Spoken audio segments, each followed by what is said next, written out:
এই দুইটি দোয়া শিখে রাখুন। টাকা যখন আপনার শেষ হয়ে যাবে, অভাবে পড়বেন, আর এই দুইটি দোয়া যদি পাঠ করেন, ইনশাআল্লাহ আপনি সাথে সাথে ফলাফল পাবেন। মানুষের জীবনে কখন অভাব আসে বলা কিন্তু খুব মুশকিল।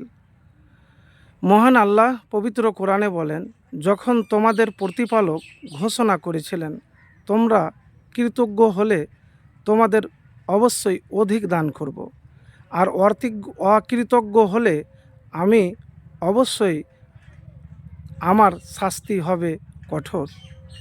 তো প্রিয় ভাই, যখনই আপনি অভাবে পড়ে যাবেন, পকেটে টাকা নাই, হাতে টাকা নাই, ঘরে টাকা নাই, বেরোজগার, তখন ওই সময়তে আল্লাহর শুকরিয়া আদায় করবেন, কৃতজ্ঞতা জ্ঞাপন করবেন, আলহামদুলিল্লাহ বেশি বেশি করে পাঠ করবেন। যা এই গুণ প্রায় মানুষ অভাবের সময়তে, দারিদ্রতার সময়তে, হাতে যখন টাকা না থাকে মিস করে দেয় এ আমল করতে। তো আয়াতটি হলো সূরা ইব্রাহিম আয়াত নাম্বার 7। বিখ্যাত সাহাবী আবু হুরায়রা রাদিয়াল্লাহু তাআলা থেকে বর্ণিত হাদিসে আছে, আল্লাহ বলেন, হে আদম সন্তান, আমার ইবাদতের জন্য তুমি ঝামেলা মুক্ত হও, আমি তোমার অন্তরকে প্রাচার্য দিয়ে ভরে দেব এবং তোমার অভাব ঘুচিয়ে দেব। আর যদি তা না করো তবে তোমার হাত ব্যস্ততায় ভরে দেব এবং তোমার অভাব দূর করব না। অভাব অনটনের সময় নিরাশ হওয়া যাবে না। মহান আল্লাহর উপর ভরসা রেখে চেষ্টা ও দোয়া করতে হবে। আবু হুরায়রা রাদিয়াল্লাহু তাআলা বলেন, নবীজি সাল্লাল্লাহু আলাইহি সাল্লাম বলেছেন, যে ব্যক্তি বেশি বেশি এই দোয়াটি পাঠ করবে তার অভাব অনটন দূর হয়ে যাবে।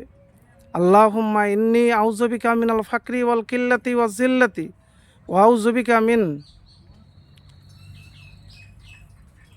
আন আজলিমা আও উজলিমা।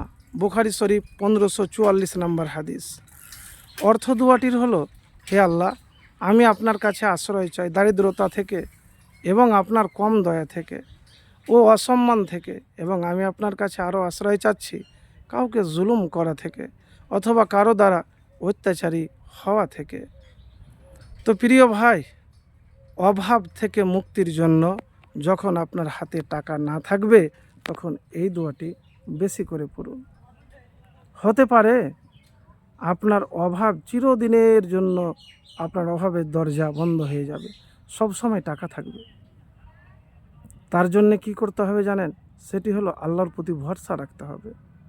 ভরসা যদি আপনি না রাখেন তাহলে কখনো জীবনে সফলতা অর্জন করতে পারবেন না, না দুনিয়াতে পারবেন না আখেরাতে পারবেন।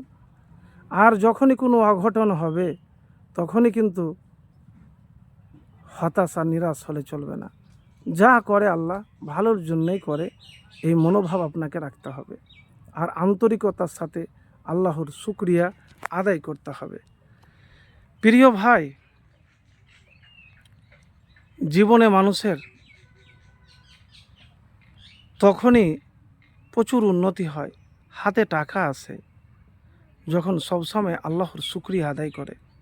এবারে বলবেন, পরিশ্রম ছাড়া কি টাকা আসে? পরিশ্রম অবশ্যই করতে হবে। পরিশ্রম না করতে গেলে পরিশ্রম না করতে গেলে কোনো কাজ হবে না। তো প্রিয় ভাই, এতটুকুন বলবো আমি আপনাকে, জীবনে চলার পথে কাজ করার সময়, কাজ করার আগে এবং পরে অবশ্যই আল্লাহর কাছে বেশি বেশি করে দোয়া করবেন। আর এই দুইটি দোয়া শিখে রাখুন, আপনার অভাবের সময়তে, কষ্টের সময়তে কাজে লাগবে।